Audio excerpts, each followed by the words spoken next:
Trax había convocado la reunión para las 2 de la tarde y ante sí tenía a todos los agentes disponibles de la sección PS. El ministro responsable también estaba presente y lo acompañaba Geoffrey Paxton, al que Trax no esperaba ver, pero no dijo nada. Había comprendido que la tarea era demasiado importante como para dejar que interfirieran las personalidades de cada uno. Le parecía de lo más incongruente que un espécimen rastrero como Paxton estuviera a salvo y se lo considerara legal, mientras que los buenos elementos como Harry Kew habían caído en desgracia y estaban a punto de convertirse en víctimas de sus propios métodos. Porque había sido Harry quien le había enseñado a la sección cómo proceder en esos casos, cómo disponerlo todo, qué armas utilizar, la hoguera, la espada, el fuego y cómo atacar para matar vampiros. Cuando todos estuvieron presentes, Trax no perdió tiempo y fue el grano. A estas alturas todos ustedes saben en qué se ha convertido Harry Kew, comenzó. Es la criatura más peligrosa que jamás haya existido, en parte porque lleva la plaga del vampirismo, que podría consumirnos a todos y para la que no existe cura. Pues bien, hubo otros antes que Harry, y todos sucumbieron a manos del necroscopio en persona. Y eso es el otro aspecto que lo hace tan peligroso. Lo sabe todo, sobre nosotros, sobre en fin, sobre todo. No quiero que me malinterpreten, no es un superhombre, ni nunca lo ha sido, pero se parece bastante, lo cual era estupendo cuando estaba de nuestro lado, pero en estos momentos ya no es tan maravilloso. Así, y a diferencia de otros vampiros, con los de la sección tuvo que luchar. Harry sabrá que lo perseguimos. Dejó que comprendieran la importancia de ese detalle y prosiguió. Hay otras cosas que lo hacen peligroso. Se ha convertido en telépata, de manera que a partir de ahora los que se dedican a robar pensamientos de entre ustedes deberán vigilar sus mentes. De lo contrario, Harry se meterá en ellas, y si se entera de lo que tramamos, no se quedará a esperar a que lleguemos, ¿verdad? Además utiliza la teleportación, se vale de algo llamado el continuo de Mobius para ir y venir a su antojo. Puede estar literalmente cualquier parte que esté instantáneamente. Téngalo en cuenta. Y por último, pero no es por eso menos importante, al menos que sepamos, Harry es también nigromante, como lo fue Dragosani. No, mejor que Dragosani, porque Dragosani solo examinaba a sus víctimas, y Harry puede traérnoslas de entre los muertos, utilizando sus cenizas, y creemos que vuelven como vampiros. Y como tales, obviamente trabajarán para él. En una palabra, lo que quiero decirles es que cuanto ha logrado anteriormente se encuentra ahora invertido. Harry Kew es nuestro objetivo, él y cualquiera que trabaje con él. Muchos de ustedes se preguntarán dónde está Darcy Clef, de manera que voy a ponerlos al corriente. Darcy ha muerto a raíz de un accidente. Tras levantó de inmediato la mano para frenar las protestas porque había visto que algunas caras comenzaban a crisparse y algunas bocas a abrirse para formular preguntas.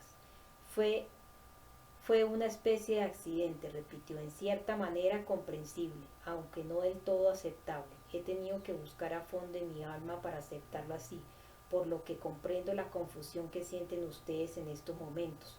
Pero a Darcy lo habían cambiado. No cabe otra explicación, de lo contrario no habríamos podido matarlo. Han oído ustedes bien, he dicho habríamos, y me refiero a la sección.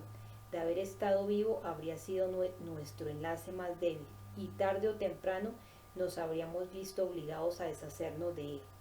Pero está muerto y nadie puede traerlo de vuelta de donde está, ni manipular sus restos, porque los hemos incinerado. Sí, ya lo hemos hecho y en estos momentos alguien se ocupa de esparcir sus cenizas si era uno de los hombres de Harry, lo cual parece probable. Entonces ha dejado de existir. Muy bien, he dicho que fue un accidente, pero el verdadero accidente, o mejor dicho, la verdadera tragedia fue que Darcy Clare y Harry Kew eran amigos y que habían estado estrechamente relacionados. Es así de sencillo. Harry sufrió su accidente en las islas griegas o tal vez con más probabilidad en Rumania, hace unas cuantas semanas. Desde entonces esa cosa se ha apoderado de él por completo y es posible que sin que Darcy se enterara y también sin que el necroscopio mismo estuviera al corriente, La cosa, la enfermedad, el contagio, como quiera que le llamen ustedes a eso, pasó del uno al otro. Al menos así es como lo veo yo. Pero la cuestión es que Darcy se encontraba afectado gravemente por la niebla mental y había perdido su ángel de la guarda, el don que lo había mantenido a salvo a lo largo de las misiones de la sección, le había encomendado durante todos estos años. En cuanto al hecho de que Darcy trabajaba como con o para Harry, sabíamos que le pasaba información incluso antes de que tuviésemos la certeza de que lo habían transformado. Resulta difícil determinar cuándo se produjeron estas transformaciones. Tal vez estuvieran latentes durante un cierto tiempo y acabaron por manifestarse anoche. Fue entonces cuando Harry visitó a Darcy en su casa. No se quedó mucho tiempo, pero cuando se marchó, Darcy quedó envuelto en una niebla mental. A eso me refería cuando dije que Darcy había sido transformado, cambiado. Cuando murió ya no era Darcy Clare, al menos no el que nosotros conocíamos, y ahora no es nadie. Pero lo más importante es que ya no representa ni representará nunca una amenaza para la sección ni para el mundo. Por desgracia no podemos decir lo mismo de Harry Queo. Él sí que es una amenaza, igual que las personas que creemos que ha contaminado. Hay por lo menos dos. Una joven llamada Penny Sanderson y el telépata que conocíamos como Trevor Jordan. Volvió a levantar la mano, ya lo sé. Trevor también era amigo mío, pero también estaba muerto, y ya no lo está. Harry Queo ha resucitado a estas dos personas de sus cenizas, lo que sin duda confirma en que se ha convertido en muertos vivientes.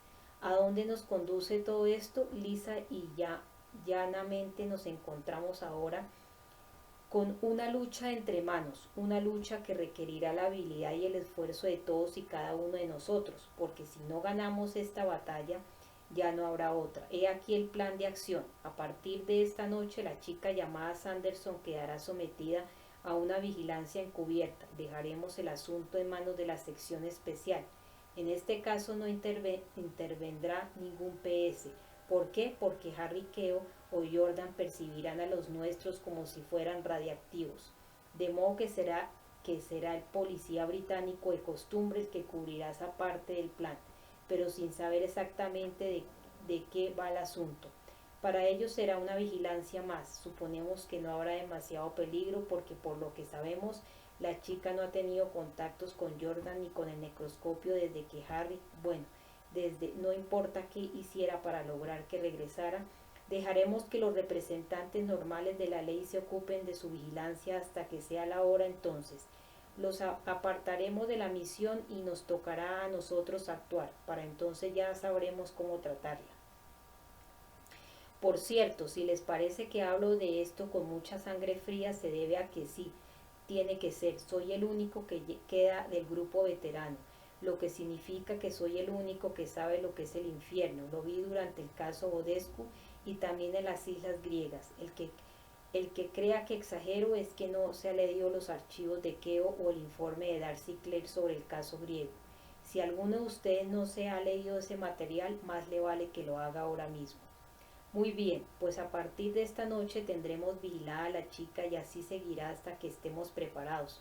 Pero ella es un pececito más del cardumen, porque los peces gordos, los tiburones, siguen nadando a sus anchas, y de ellos tenemos que preocuparnos. Pero hasta qué punto debemos preocuparnos, hablemos de Jordan. Esta mañana estuvo en Edimburgo, en el castillo del Monte, para interesarse por el caso del asesino reincidente. Darcy Clare había solicitado la ayuda del necroscopio en ese asunto y al parecer Harry se obsesionó con él.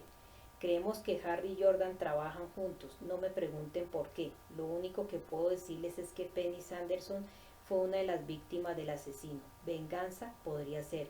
Los vampiros son así. De ser así, tarde o temprano Harry y compañía tratarán de echarle el guante a ese maníaco sexual. Que cómo no nos enteramos de que Jordan estuvo en el castillo, sencillamente porque se reunió como quien no quiere la cosa con un par de policías de paisano que investigaban el caso. Pudo hacerlo porque todavía conserva su carnet de la sección. Posteriormente uno de los investigadores mencionó el nombre de Jordan a un superior. El hecho de que la sección PS tuviera a uno de sus hombres siguiendo el caso alertó a su jefe, que se puso de inmediato en contacto telefónico con nosotros para agradecernos el interés e informarnos de que ya no necesitaban nuestra ayuda, porque creen que ya han descubierto al asesino. Al menos hemos conseguido el nombre y la dirección del sospechoso, cosa que nos resultará útil. Según parece, se llama John o Johnny Fong y tiene un apartamento en Darlington. Pondremos a un agente de policía a vigilar al señor Fong y designaré a alguien para que los vigile, a ellos, con la advertencia de que mantengamos al margen por el momento a la espera de que Keogh y Jordan decidan echarle el guante. ¿Qué más puedo decirles sobre Jordan? Como ya sabrán, Trevor es un telépata muy dotado. Es posible que Harry haya conseguido ese don de él, porque no olviden que Harry es también nigromante, y como tal vez es capaz de acumular los dones que va encontrando, del mismo modo que hacía Dragosani. Sin embargo, todo esto que les digo es pura especulación, porque no ha sido probado. Otro detalle sobre Jordan: siempre fue un hombre sumamente agradable. Ya sé que no existe un vampiro bueno. No hace falta que me lo digan, pero quiero hacer hincapié en que no creo que la maldad sea en él algo natural. Probablemente se trate de un proceso gradual. Al menos eso espero, porque por supuesto su vampirismo aumentará velozmente sus ya de por sí potentes capacidades telepáticas, después de lo cual no habrá manera de cogerlo por sorpresa.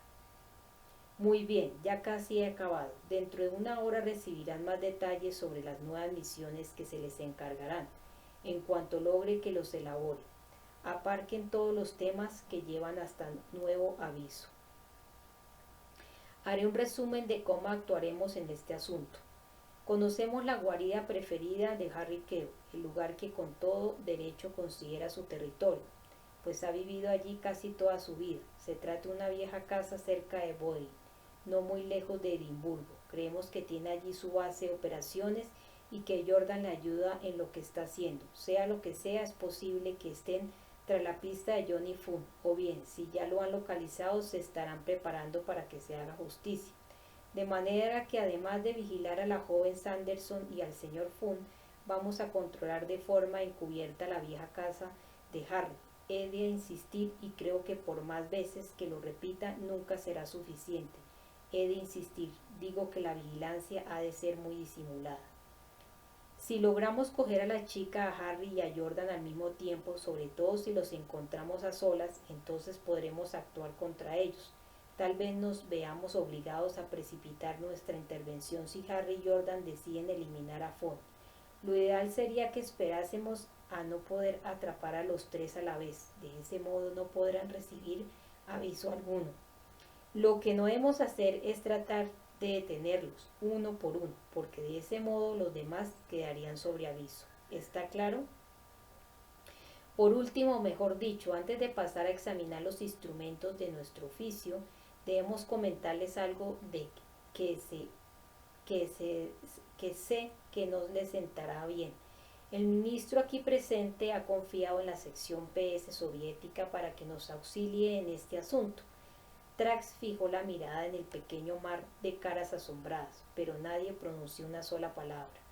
La cuestión es, prosiguió, que aunque encontremos la forma de atrapar al necroscopio, que evidentemente no será fácil, él estará en condiciones de huir a un lugar del que con toda probabilidad puede volver, acompañado de Dios sabe qué cosa, si me refiero a la puerta del Perchorsk Project, que está en los Urales. Desde que nos enteramos de esa pesadilla, no la hemos perdido de vista. Y sabemos que los rusos han logrado mantener la raya mientras encuentran una solución más satisfactoria. Si logramos hacerle la vida intolerable y con suerte imposible, es probable que Harry intente marcharse a la Tierra de las Estrellas. Por eso hemos confiado en los rusos, porque no nos atrevíamos a dejar que se marchara a ese lugar. Sería magnífico si quisiera quedarse allí para siempre, pero monstruoso si alguna vez decidiera volver acompañado de quién sabe qué. ¿Y qué nos hace pensar que tal vez trate de ocultarse en otro mundo? Una libreta que encontramos en el apartamento de Claire hace una hora. Darcy había apuntado unas cuantas ideas, pero debió de ser antes de que Harry fuera a verlo. Puede que haya ido a verlo por eso. Las notas son una maraña de garabatos, pero de ellas se desprende que Darcy creía que Harry se marcharía a la Tierra de las Estrellas. Pues bien, los soviéticos están ya enterados de lo que Harry, al menos de todo lo que pudimos informarles, y se mantendrán alertas por si aparece, de manera que da la impresión de que la puerta de Perchurch está cerrada para él. Pasemos ahora a considerar nuestro equipo y cómo utilizarlo. Después procederemos a formar grupos equilibrados y a preparar una lista preliminar detallada de sus tareas. Trax quitó una manta que cubría diversas armas distribuidas sobre una robusta mesa plegable. Es importante que aprendan a utilizar estas cosas, dijo. Los machetes hablan por sí solos, pero manéjenlos con cuidado, porque están afilados como cuchillas. En cuanto a esto, supongo que todos ustedes saben que se trata de una ballesta, pero el tercer elemento puede que no les resulte tan familiar. Se trata de un lanzallamas portátil. Es un nuevo modelo. Será mejor que le echemos un vistazo primero. Aquí tienen el depósito de combustible que se lleva en la espalda, así como les indico. La reunión continuó de este modo durante otra hora más. Después de la puesta de sol, Harry se dirigió hacia Darlington utilizando el continuo de Mobius. Dejó a Trevor Jordan dormido. No resultaba sorprendente que estuviera exhausto. Su regreso del más allá seguía pareciéndole como un sueño del que temía despertar de repente. En un cuarto secreto debajo de los aleros de la casa, junto al río, desde el cuarto del desván se podía llegar a la casa contigua, que estaba deshabitada y medio en ruinas, de manera que si llegaba a ocurrir cualquier imprevisto, Jordan podía utilizar esa vía para huir. Los dos PS habían examinado la atmósfera psíquica de la zona y no habían descubierto nada. En cualquier caso, Jordan había estado ocupado racionalizando sus temores en ese sentido y en realidad no se imaginaba la sección PS tratándolo como a Julián Bodescu. Pasara lo que pasara, tenía la certeza de que no actuarían precipitadamente. John y Fawn vivían en Darlington, en la planta baja de una vieja casa victoriana de 4 pisos, ubicada en una hilera de edificios. En la periferia del centro, los viejos ladrillos rojos se habían ennegrecido debido a la proximidad del edificio a una línea férrea. Las ventanas aparecían difuminadas. 3 escalones conducían desde un sendero del jardincillo lleno de maleza hasta el porche comunitario. Tras la fachada de ese porche, detrás de las ventanas mugrientas con cagadas de moscas, en esas mismas habitaciones vivía Fogg. A Harry se le erizó la piel bajo aquella luz tenue al pensarlo y notó que sus ansiosos sentidos de vampiro se identificaban al caminar primero calle arriba y luego calle abajo, delante de aquella residencia sombría de un nigromante del siglo XX, el asesino de la dulce y joven Penny Sanderson. Un simple enfrentamiento habría sido lo más fácil, pero no formaba parte del plan del necroscopio. No, porque entonces el resultado habría sido precipitado. El acusado se entregaría sin chistar, tal como se decía en la jerga legal, o bien reaccionaría con violencia, y Harry lo mataría y habría sido demasiado fácil. Por otra parte, el modus operandi de Fawn era cruel, furtivo, pensado para aterrorizar. Incluso antes de que se cometiera el acto en sí, el monstruoso crimen, pero tenía que haber algo parecido a un juicio, pero un juicio como en una ordalía, y no como en un examen previo a una sentencia, porque si John y Fawn eran en realidad el hombre, la sentencia ya había sido emitida. El día laborable había tocado a su fin. El tráfico iba decayendo en las calles en sombras. Las personas se encaminaban a sus casas. Algunas entraban en el edificio donde vivía el nigromante. Una mujer de mediana edad con un abultado carrito de la compra entró torpemente por la puerta principal. Una joven con el pelo desordenado y un niño lloroso que le tiraba el brazo le gritó a la mujer del carrito para que la esperara y le aguantara la puerta abierta. Tras ella iba un hombre mayor, vestido con un mono, de aspecto cansado y cargado de hombros, que llevaba una bola de cuero llena de herramientas. En una habitación de la buhardilla bajo los aleros empinados se encendió una luz en la segunda planta. Se encendió otra luz con un pestañeo y otra en la tercera.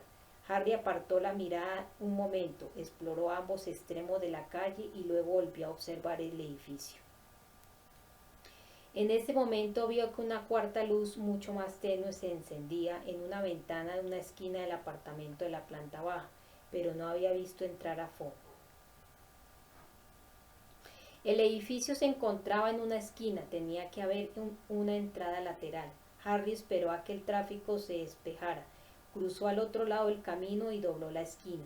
Ahí estaba, una puerta metida como en un nicho en el costado del edificio, la entrada particular a la guarida de Johnny Fun, y Johnny estaba ahí dentro. Harry cruzó la calle adoquinada, se alejó de la casa y se fundió en las sombras del edificio que había en el extremo más alejado. Se giró, se reclinó contra la pared y miró la luz que brillaba desde ese lado, a través de un ventanuco del apartamento de Fun de la planta baja. Se preguntó qué estaría haciendo su presa ahí dentro, qué pensaría, hasta que cayó a la cuenta de que no tenía por qué preguntarse nada, porque Trevor Jordan le había dado el don de averiguarlo por sí mismo. Permitió que sus dones telepáticos aumentados por el vampiro fluyeran hacia la noche, que se internaran en la oscuridad, cruzaron el camino, atravesaran la pared de ladrillo y entraran en la casa del mal. Ennegrecía por el humo, pero el sondeo no seguía un destino fijo. Carecía de determinación y parecía inexperto. Se extendía en todas direcciones, como el oleaje de un lago oscuro, hasta que de pronto el necroscopio encontró mucho más de lo que esperaba. Su habilidad telepática hizo contacto con una mente, no con dos, y supo de inmediato que ninguna de ellas pertenecía a Johnny Fun. Para empezar, no se encontraban en la casa, y para terminar ya estaban concentradas en él, en Harry Queo. Harry inspiró con un profundo siseo de aprensión, luchó contra la urgente necesidad de agacharse, que no habría hecho más que delatar su precaución, y miró hacia ambos lados del callejón. ¿Serían de la sección PS? No, porque no percibía ninguna fuerza, ningún don, ningún poder metafísico. ¿Qué y quiénes serían? ¿Y dónde estarían? Un cigarrillo brilló en la oscuridad del callejón cuando alguien le dio una chupada, alguien que permanecía en las sombras, como el necroscopio, al otro lado del camino principal, bajo una farola. Había una silueta envuelta en un abrigo oscuro, con las manos solitarias hundidas en los bolsillos, que daba vueltas de aquí para allá, como si se tratara de un hombre a la que le han dado plantón para que no ha perdido las esperanzas de que su novia aparezca, un señuelo para que no se fijara en el que estaba en la oscuridad. Y los dos se preguntaban cosas sobre Harry, de modo que percibió en ráfagas sus pensamientos directamente de sus mentes confiadas. En que el que estaba debajo de la farola pensaba: Fun está en casa, pero ¿quién será este tipo? Fíjate, va calle arriba y calle abajo acechando como un gato. ¿Será el tipo del que nos dijeron que nos cuidáramos? Dijeron que si aparecía no teníamos que meternos con él, pero si lo pescamos, vaya triunfo, un ascenso a inspector. Y el que estaba en la sombra salió de su escondite y se dirigió hacia Harry. Dijeron que era peligroso. Eso ya lo veremos. Si me obliga a defenderme, le volaré la cabeza. Harry notó cómo la mano del hombre apretaba nerviosamente la empuñadura de goma de la culata de la pistola que llevaba en el bolsillo. Mientras el de la pistola se le acercaba con paso decidido, el otro se enderezó. Sacó las manos del bolsillo, cruzó el camino y se dirigió hacia Harry. Y como quien no quiere la cosa, pacientemente, pero con los corazones galopándoles en el pecho y la vista aguzada como dagas, fueron hacia él. Harry le lanzó una mirada furibunda y se sorprendió al oír que de su garganta escapaba un gruñido. Un río de fuego le recorría las venas, encendiéndole algo que llevaba dentro y que le hablaba de asesinatos y de sangre roja manando con fuerza, que le hablaba de la vida y de la muerte. Vampiri, pero su lado humano exclamaba. No, estos no son tus enemigos. Hace tiempo antes de que te tomaras la justicia por tu propia mano, podían haber sido incluso amigos tuyos. ¿Para qué quieres lastimarlos si pueden huir de ellos con tanta facilidad? Porque la naturaleza no me ha hecho para huir, sino para plantar cara y luchar. Luchar no sería una lucha justa. Son como niños. Así uno de esos niños va armado. El hombre que cruzaba el camino esperó a que una hilera de coches pasara por el primer carril. Se encontraba apenas 10 o 15 pasos de distancia. El otro estaría a unos 20, pero estaba claro que los dos iban hacia Harry. Su vampiro percibió el peligro, igual que él, y entró en acción para protegerlo. Un sudor frío le exudaba por los poros y por la boca le emanaba una extraña niebla que se le pegaba como una capa cada vez más densa. A medida que los dos policías se acercaban, la niebla de Harry salía a las sombras, donde esperaba, y se alzaba visible como las emanaciones del cuarto de una caldera. Las armas ya no les sirven de nada.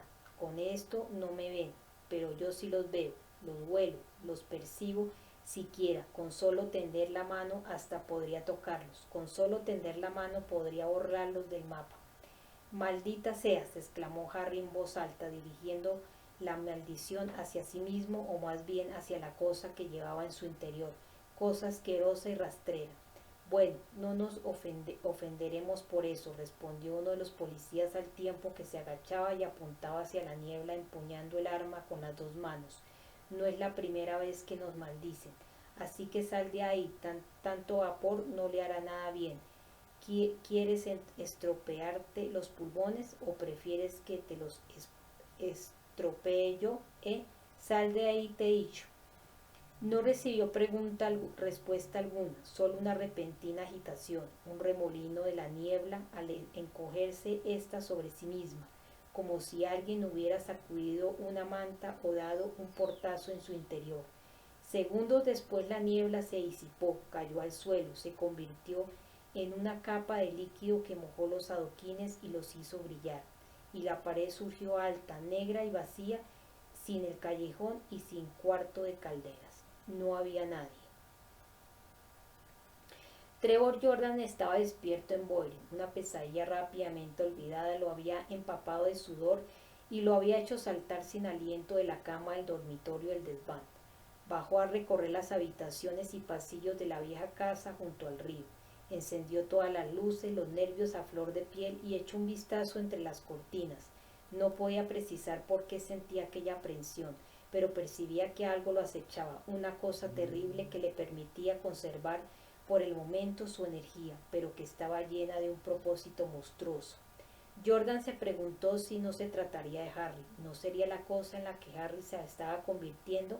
Tal vez no tendría que ver con la suerte que pudiera correr Harry si la sección PS actuaba finalmente contra él. Tal vez fuera eso también, o estaba preocupado por su propio destino, por seguir en compañía del necroscopio. Se había sentido igual Julian Budescu en Hartley House en Devon aquella noche cuando la sección había actuado contra él y lo destruyó. Seguramente se habría sentido más o menos igual. Jordan sabía que había llegado a la hora de que abandonara a Harry, de que lo abandonara para siempre y volviera a mezclarse con los hombres corrientes. El telépata sabía que jamás sería una persona verdaderamente corriente, porque había estado en él más allá y había regresado, pero podía intentarlo, podría esforzarse por olvidar poco a poco que había estado. Le costaba esfuerzo pensar siquiera en la palabra, que no había estado vivo y que al cabo de un tiempo había vuelto a ser un hombre, aunque fuera dotado de un don especial. Cuando Harry ya no estuviera junto a él, cuando hubiera huido a ese otro mundo que Jordan apenas podía imaginar, entonces él volvería a la sección, si lo aceptaban. Claro que antes los de la sección tratarían de asegurarse, comprobarían tanto su identidad como sus poderes. Pero el problema radicaba en que no estaba seguro de ser la misma persona, y posiblemente en ese aspecto estuviera el origen de sus pesadillas, porque si la horrenda metamorfosis de Harry continuaba acelerándose, Harry, Jordan inspiró hondo cuando la conciencia telepática del necroscopio inundó todo su ser. Tuvo la sensación de haber recibido un remojón en agua helada y se echó a temblar con violencia. Harry estaba allá afuera, en alguna parte, al otro lado del río, y le leía el pensamiento, pero ¿cuánto tiempo llevaba allá afuera? De hecho, solo 1 o 2 minutos, y no le leía el pensamiento a Jordan, más bien exploraba telepáticamente la zona. Sin embargo, había detectado los miedos de Jordan, lo cual no contribuyó en nada a calmar a la bestia enfurecida que llevaba dentro, a la que había impedido manifestarse huyendo de los 2 policías que vigilaban el apartamento de Johnny Fund. Harry había decidido salir del continuo de Mobius entre los arbustos que se encontraban al otro lado del río y no directamente en la casa por una simple razón. Al leer el pensamiento a los policías de paisano en Darlington había visto con toda claridad que lo esperaban. Más aún, alguien había informado al que llevaba pistola que Harry podía resultar peligroso. Era evidente que la sección PS debía de haberlos prevenido de la posibilidad de que se presentara, de modo que a pesar de las explicaciones de Darcy Clare sobre él, la sección no había logrado romper el hielo. Si lo buscaban en Darlington, estaba claro que no tardarían en ir a buscarlo allí también. Había conseguido asustar a Paxton, al menos por el momento. Pero Paxton era solo uno de ellos, y además no era un espécimen típico, de manera que a partir de ese momento debería explorar a fondo como medida de precaución antes de meterse en los sitios que hasta ese momento había considerado seguro. Aquello no hizo más que reforzar la sensación de claustrofobia del necroscopio, una sensación de malos presagios que incluía el espacio de Mobius y que cernía sobre él, por no mencionar el tiempo, y descubrir que Trevor Jordan también le temía, que temía lo que Harry pudiera hacerle, era demasiado. Los muertos, incluido Mobius, se habían vuelto contra él. Su madre se había consumido y lo había abandonado. En el mundo no le quedaba nadie, ni vivo ni muerto, que pudiera decir algo positivo en su favor. Y aquellos eran el mundo y la raza por los que había luchado tanto y con tanto ahínco. Ni siquiera era su propia raza, ya no. Harry cruzó una puerta de Mobius y salió en un oscuro pasillo de la casa que estaba al otro lado del río. En silencio comenzó a subir las escaleras para ir a su dormitorio. De repente lo invadió un cansancio inmenso. Las precauciones le pesaban demasiado. El sueño sería curativo y al diablo con todo, que el futuro se ocupara de sí mismo. La voz de Jordan lo detuvo cuando se encontraba en mitad del primer tramo de escaleras. Harry, el telépata, lo miraba desde el pie de las escaleras. Trevor Jordan le leía el pensamiento al necroscopio con la misma facilidad con que Harry se lo leía a él. No debí pensar esas cosas. Y yo no debía haberte leído el pensamiento, respondió Harry. De todos modos, no te preocupes, ya me has ayudado en lo que podías y te estoy agradecido. Estar solo no será tan malo. Ya he estado solo en otras ocasiones, así que si quieres irte, márchate ahora mismo. Seamos realistas con el transcurso del tiempo. Pierdo cada vez más la capacidad de controlar a esa cosa y por lo tanto lo más seguro sería que te fueras ahora mismo. No mientras tengas a todo el mundo en contra, Harry, repuso Jordan, sacudiendo la cabeza. No te dejaré solo. Harry se encogió de hombros, se volvió, siguió subiendo las escaleras y dijo, como quieras, pero no tardes mucho. Capítulo 4. Sueños. La noche aún era joven cuando Harry apoyó la cabeza en la almohada. La luna estaba alta y las estrellas brillaban. Era su hora. Sus sentidos ya no eran fuertes durante el día, pero con la oscuridad de la noche alcanzaban una potencia insospechada. Incluso los que regían o eran regidos por su subconsciente, sus sueños también eran más fuertes. Primero soñó con Mobius y presintió que era algo más que un sueño normal y corriente. El matemático que había muerto hacía tantos años se acercaba y se sentaba en su cama, y aunque su rostro y su silueta no se veían con claridad, su necrolenguaje le llegaba con nitidez y sin interferencias. Es la última vez que podremos hablar, Harry, por lo menos en este mundo. ¿Estás seguro de que quiere hablar conmigo?, repuso el necroscopio. Últimamente parece ser que no puedo evitar hacer pasar malos ratos a la gente. La silueta vaga e ingrávida de Mobius asintió. Sí, pero los dos sabemos que ese no eres tú. Por eso he decidido venir a verte, mientras tus sueños sigan perteneciéndote. ¿Me pertenecen? Creo que sí, sin duda te pareces más al Harry que conocía. Harry se relajó un poco, suspiró y se hundió en la cama. ¿De qué quieres hablar? De otros lugares, Harry, de otros mundos, de mis dimensiones paralelas en forma de cómo. El necroscopio se encogió de hombros a manera de seca disculpa. Eran un puro engaño. Discutía por el gusto de discutir.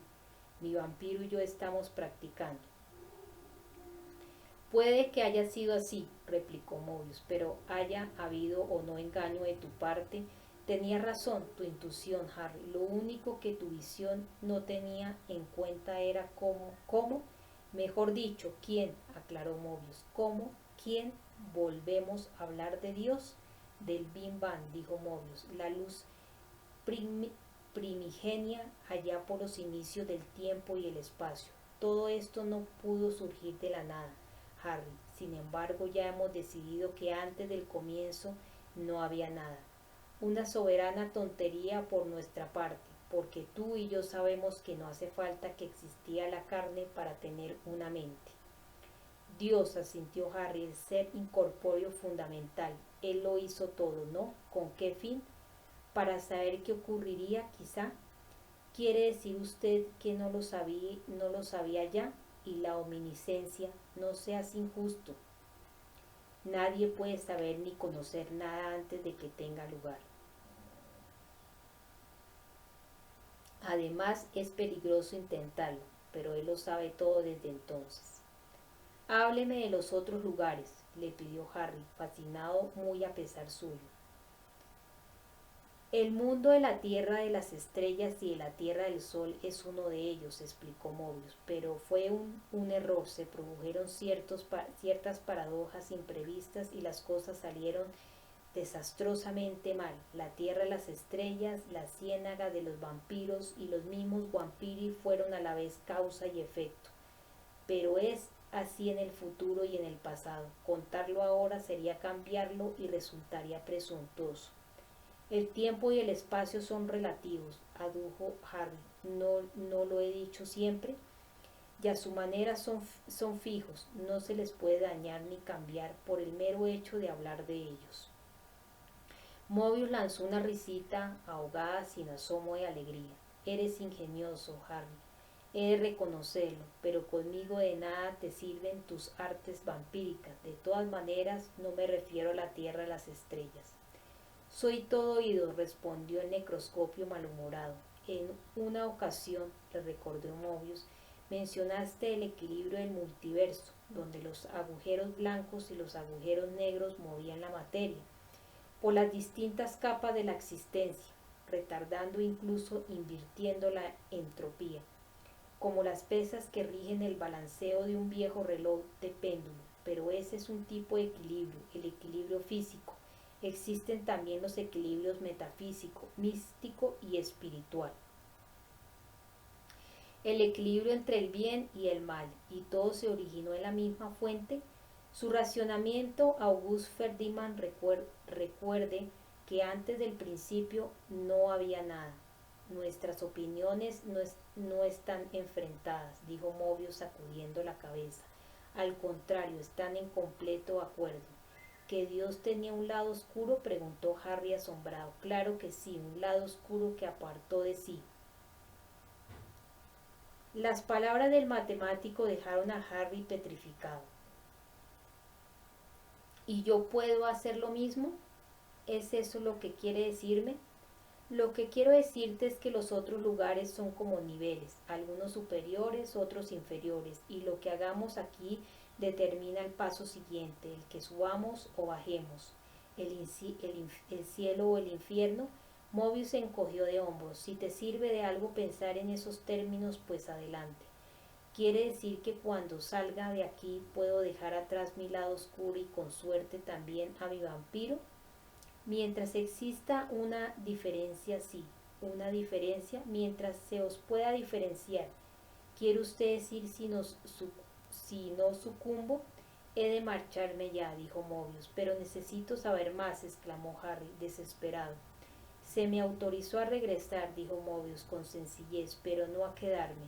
Mi nuevo lugar está más arriba, Harry, y no puedo permitirme el lujo de perderlo. Espere, Harry intentó moverse, sentarse, aferrar a Mobius por la muñeca, pero estaba inmóvil y de todos modos habría sido como querer aferrar humo, igual que un conjunto de sus fórmulas esotéricas. El gran hombre se transformó en la nada y desapareció. La vista de Mobius había fatigado a Harry mucho más de lo que ya estaba. Se sumió en un sueño más profundo, pero en su mente, influida por el vampiro, un nombre rondaba sin cesar. Lo atormentaba sin tregua. El nombre era Johnny Fogg.